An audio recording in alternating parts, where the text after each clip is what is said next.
And we will begin Rascal by Sterling North with Chapter 1. May. It was in May 1918 that a new friend and companion came into my life, a character, a personality, and a ring-tailed wonder. He weighed less than 1 pound when I discovered him, a furry ball of utter dependence and awakening curiosity, unweaned and defenseless. Wowzer and I were immediately protective. We would have fought any boy or dog in town who sought to harm him.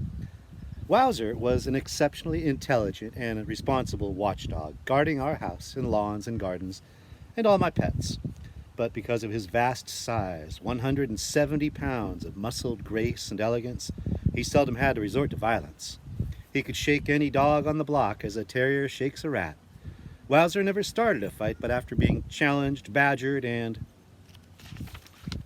insulted, he eventually would turn his worried face and great sad eyes upon his tormentor, and more in sorrow than anger, grab the intruder by the scruff of the neck and toss him into the gutter.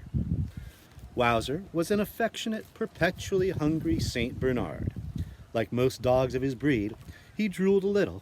In the house he had to lie with his muzzle on a bath towel, his eyes downcast as though in slight disgrace. Pat Delaney, a saloon keeper who lived a couple blocks up the street, said that St. Bernards drool for the best of all possible reasons. He explained that in the Alps these noble dogs set forth every winter day with little kegs of brandy strapped beneath their chins to rescue wayfarers lost in the snowdrifts.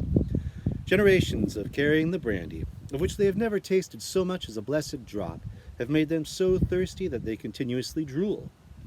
The trait had now become hereditary, Pat said, and whole litters of bright and thirsty little St. Bernards are born drooling for brandy. On this pleasant afternoon in May, Wowzer and I started up First Street toward Crescent Drive, where a semicircle of late Victorian houses enjoyed a hilltop view. Northward lay miles of meadows, groves of trees, a winding stream, and the best duck and muskrat marsh in Rock County. As we turned down a country lane past Bardine's orchard and vineyard, the signature of spring was everywhere. Violets and anemones in the grass, the apple trees in promising bud along the bough. Ahead lay some of the most productive walnut and hickory trees I had ever looted, a good swimming hole in the creek, and in one bit of forest, a real curiosity, a phosphorescent stump which gleamed at night with foxfire, as luminescent as all the lightning bugs in the world, ghostly and terrifying to boys who saw it for the first time. It scared me witless as I came home from one evening from fishing. So I made it a point to bring my friends that way on other evenings, not wishing to be selfish about my pleasures. Oscar Sunderland saw me as I passed his bleak farmhouse far down that lane. He was a friend of mine, who knew enough not to talk when we went fishing, and we were trapping partners on the marsh. His mother was a gentle Norwegian woman who spoke English with no trace of an accent, and also her native language. Her father, Herman Sunderland, was another kettle of Hassenpfeffer, German on his mother's side and Swedish on his father's, with a temper and dialect all his own. Oscar's mother baked delicious Norwegian pastries, particularly around Christmas time. Sometimes, in placing before me a plate of her delicacies, she would say something tender to me in Norwegian. I always turned away to hide the shameful moisture in my eyes. As Mrs. Sunderland knew, my mother had died when I was 7, and I think that was why she was especially kind to me. Oscar's tough old father presented no such problem. I doubt that he had ever said anything kind to anyone in his life. Oscar was very much afraid of him and risked a whipping if he were not at home in time to help with the milking. No one was concerned about the hours I kept. I was a very competent 11-year-old. If I came home long after dark, my father would merely look up from his book to greet me vaguely and courteously. He allowed me to live my own life, keep pet skunks and woodchucks in the backyard and the barn, pamper my tame crow, my many cats, and my faithful St. Bernard. He even let me build my 18-foot canoe in the living room. I had not entirely completed the framework, so it would take another year at least. When we had visitors, they sat in the easy chairs surrounding the canoe, or skirted the prow to reach the great shelves of books we were continuously lending. We lived alone and liked it, cooked and cleaned in our own fashion, and paid little attention to indignant housewives who told my father that this was no way to bring up a child.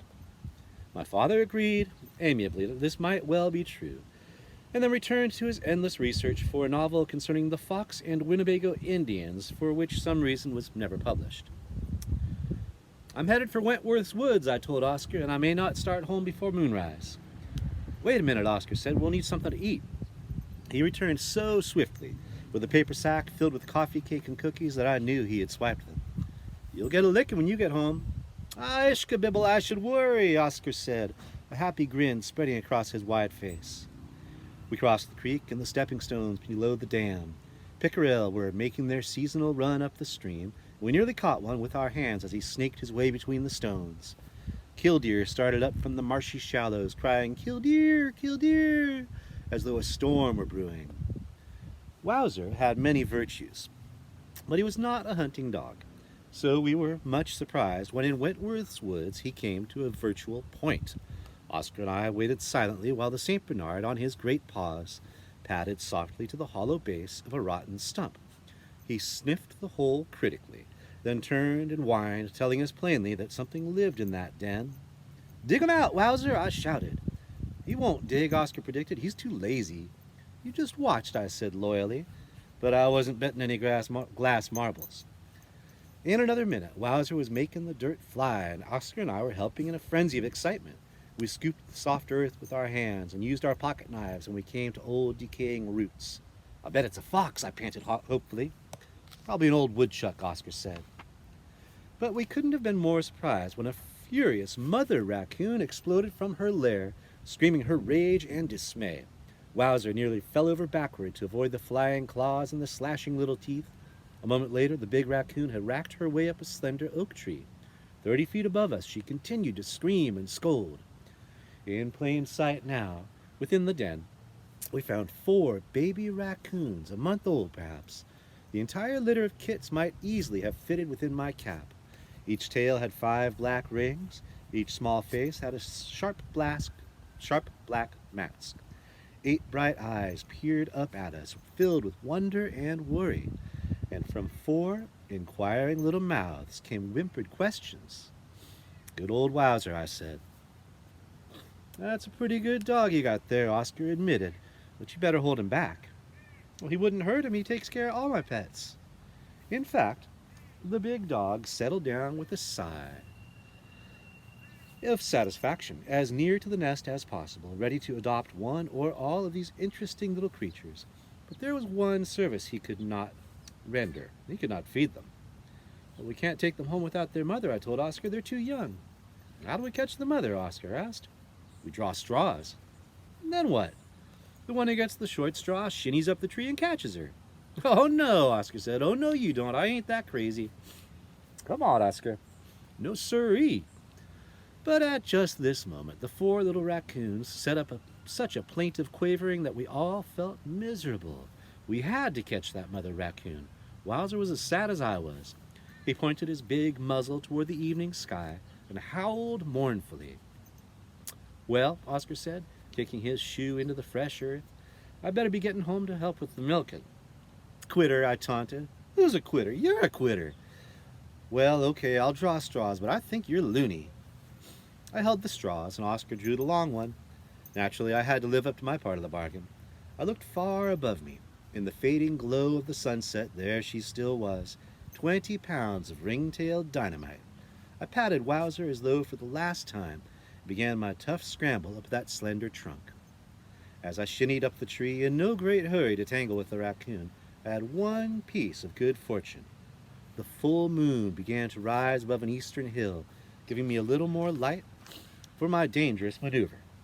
Far out, on the first limb, the outraged animal took a firm stance facing me, her eyes glowing balefully in the moonlight.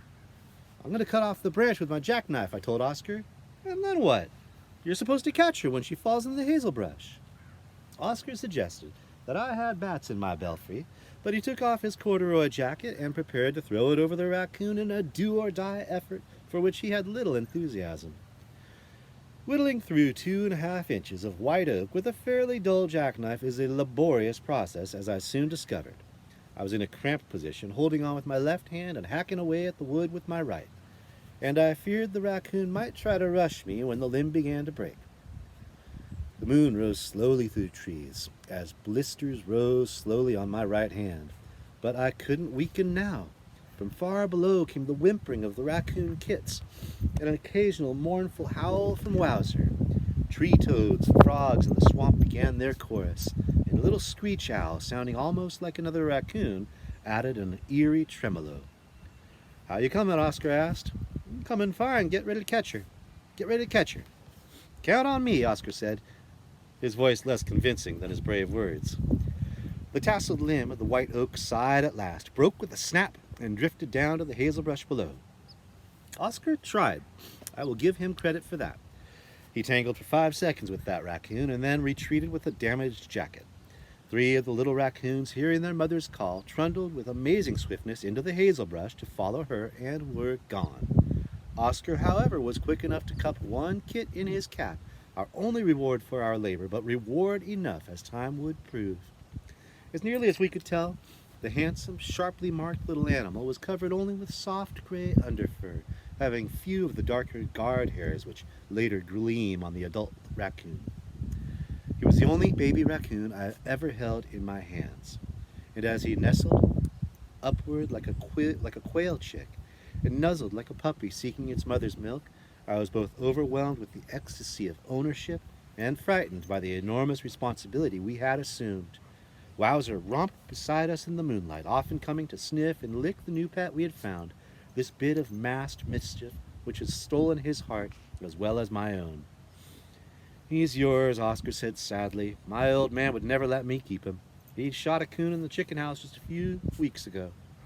"Well, you can come and see him," I suggested. "Sure, I can come and see him." We walked in silence for a time, thinking of the injustices of the world that made so few allowances for the nature of raccoons and boys or kids of our age. Then we began talking about all the raccoons we had ever seen and how we would feed this kit and teach him and all the things he would have to learn. "I seen a raccoon mother once with 5 kits, Oscar said. "What were they doing?" "She was leading them along the edge of the stream. They did everything she did." "Like what?" "Feeling around with their front paws, hunting for crawdads, I guess." On the horizon there were flashes of distant lightning and a low rumbling of thunder, sounding like artillery many miles away. It reminded us that the war was still raging in France, and that maybe my brother Herschel was being moved up to the front. I hated to think about that terrible war, which had been killing and wounding millions of men ever since the year my mother died. Here we were, safe and remote from the war, and worrying about such small and unimportant things as whether Oscar would get a whipping when he got home, and how to feed and raise a little raccoon. As we came up the lane toward Sunderland's farmhouse, Oscar began saying, "Ishkabibble, I should worry." But he acted worried to me. When we reached his front yard, he dared me and double dared me to go up and knock on the door. Meanwhile, he hid behind a flowering spirea bush and waited to see what might happen. Oscar was wise to let me do the knocking. Herman Sunderland came storming out, swearing in German and Swedish. He was certainly angry with Oscar, and he didn't seem to like me very much either. "Where is dot no good son of mine?" "It wasn't Oscar's fault," I said. "I asked him to come for a walk with me, and—" "Where is he now?" "Well," I said. Well, what you mean, well?" "We dug out a den of raccoons," I said, "and here's the one we brought home." "Coons!" shouted Sunderland. "Verdammte varmints!" I was afraid that Mr. Sunderland might flush Oscar from behind the spirea bush, but at just this moment, Oscar's gracious mother came out on the front porch, the moonlight shining on her silvering hair. "Go to bed, Herman," she said quietly. "I will take care of this. Come on out, Oscar, from behind that bush." To my surprise, Oscar's father meekly obeyed, taking a lamp up that long, dark parlor stairway, his shadow much taller than himself.